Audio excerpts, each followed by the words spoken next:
This Family Life News podcast is made possible by the support of listeners like you. We cherish our holiday traditions, sometimes quite elaborate traditions. But if you're expecting someone living with dementia at your holiday table this year, you may be wondering if some things should change so that everyone feels included. Welcome to Family Life's Inside Out, where we're going to be talking about just that.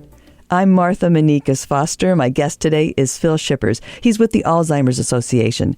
He's the programs director for Rochester, New York, and the Finger Lakes region. Welcome, Phil, to Inside Out.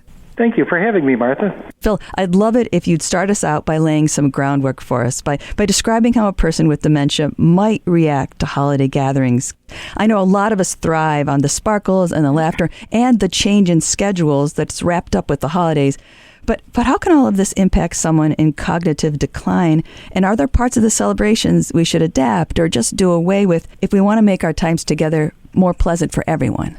Many people living with Alzheimer's and dementia may withdraw and be less comfortable with socialization.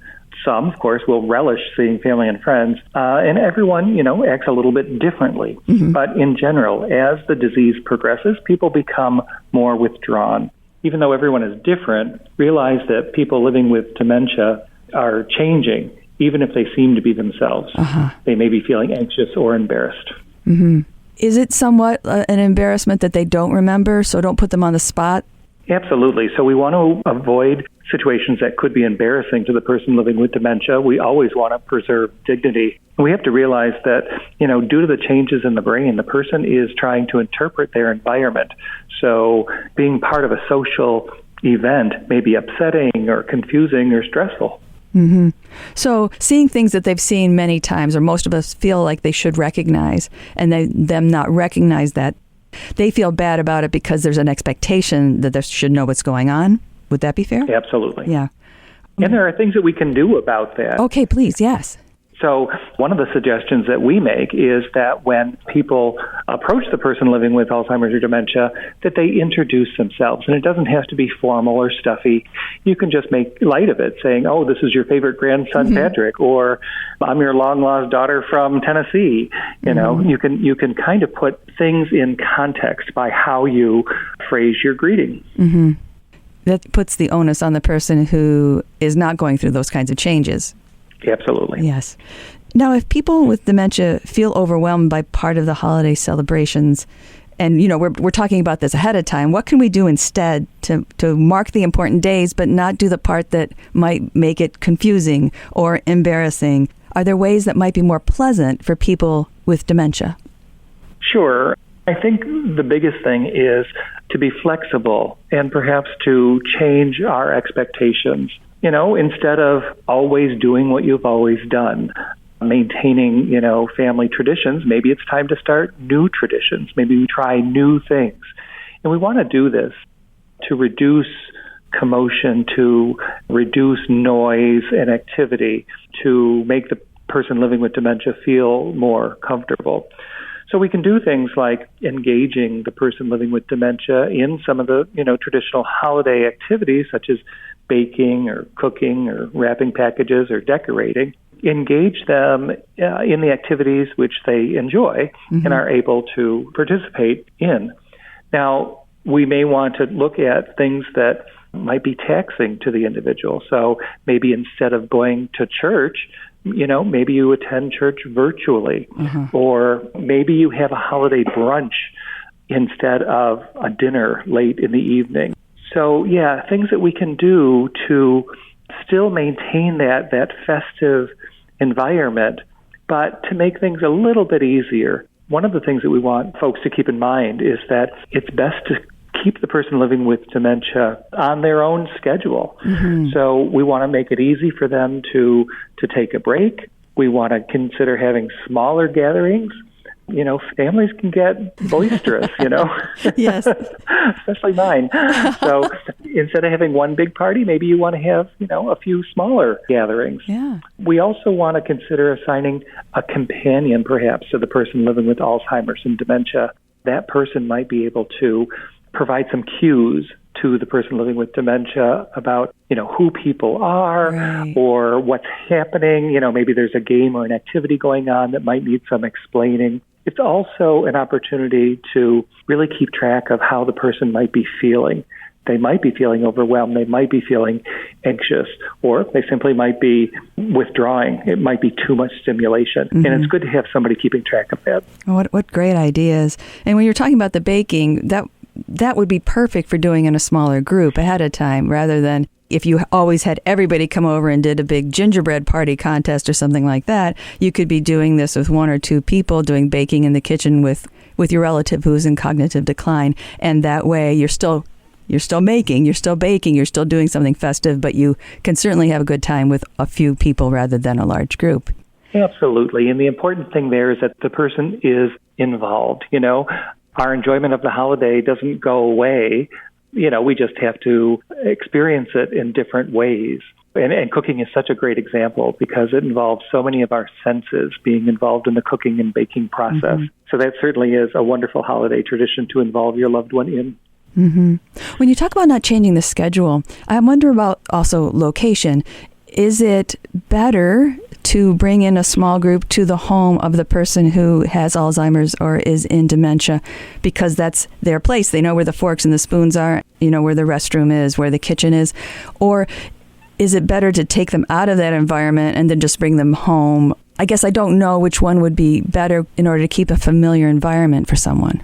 And I think that's largely dependent on the family, Okay. on the person living with dementia, and the caregiver. So there are advantages to both situations. Number one, as you mentioned, familiarity with the environment. So that's certainly a benefit. But it may be easier for the caregiver to bring the person with dementia into someone else's home. I would ensure that, there is a quiet place for the person to retreat to if they need to. I would make sure that the host is fully aware of any potential behaviors that might be surprising and be prepared with, food and clothes and things like that the person living with dementia may need in case there's an accident of some sort. Mm-hmm. Thank you. Let me just take one moment to reintroduce our conversation. If you're just joining us, you're listening to Inside Out on Family Life. I'm talking today with Phil Shippers, Program Director for the Rochester and Finger Lakes region of the Alzheimer's Association. Phil, we've kind of touched on this, but the person living with dementia is not the only one whose life is changing. I mean, caregivers have something added often to the roles that they had already in their lives, and they've added on other responsibilities. If caregivers are also the holiday gathering hosts, so if you're bringing people into the home where the person with Alzheimer's or in cognitive decline is living, how would you advise for them as they plan the holiday celebrations? You've talked about making them smaller. Are there other things that the caregiver should keep in mind?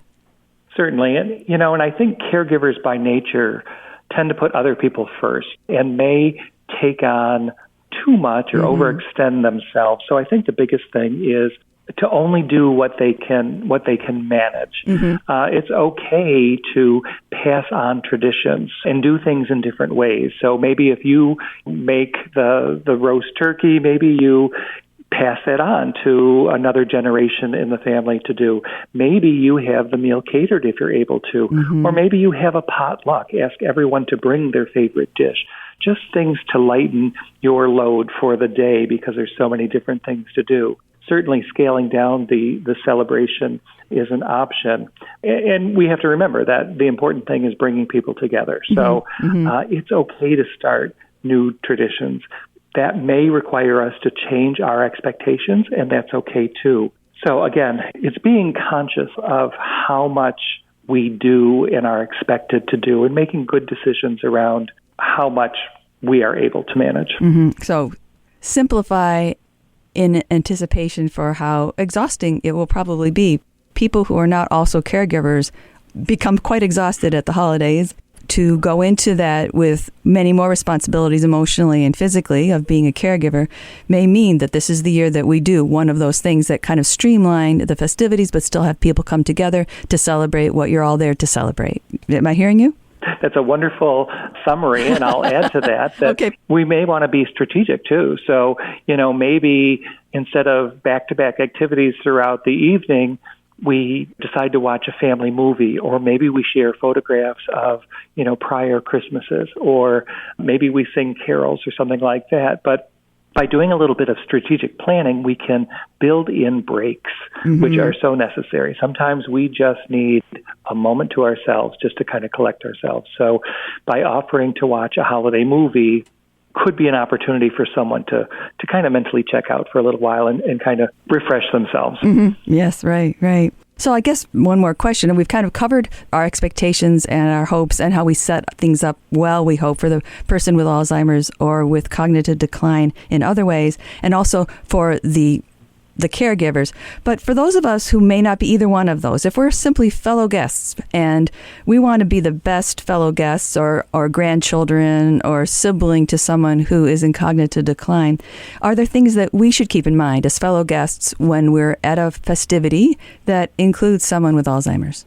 We have to remember that changes are happening in the person's brain, and they are beyond the person's control. So it's best that we not quiz them. Remember who I am, or do you remember that time? So it's really best just to avoid those types of situations. What we can do instead is share a memory. Oh, Grandma, I remember, coming to your house in the summers and really enjoying myself. And I used to love swimming in the lake. Things like that. Share happy, positive memories with the person. And you know what? It doesn't matter if they don't exactly remember, which grandchild you are and in what order, but they know that you're dear to them.